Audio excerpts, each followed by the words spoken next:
The overall goal of this experiment is to genetically modify the murine myeloid 32D G-CSF-R cells by overexpressing or silencing the gene of interest and determining the effect of these changes on proliferation and neutrophilic differentiation of this cell line.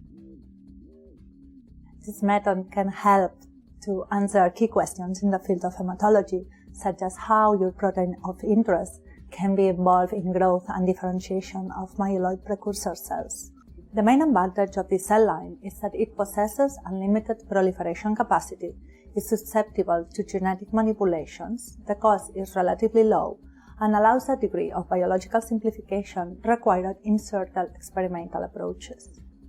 Demonstrating the procedure today will be Petr, a PhD student in my laboratory.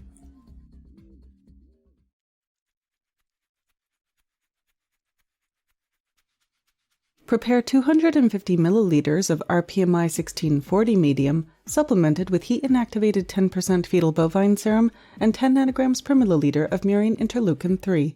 Then, prepare 50 milliliters of differentiation medium.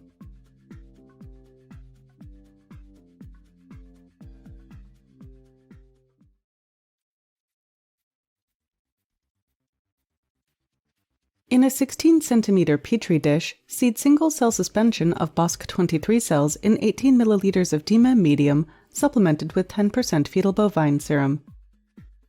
Culture for about 24 hours until the confluency reaches 80%. Then, combine MSCV retroviral construct, PCL echo packaging vector,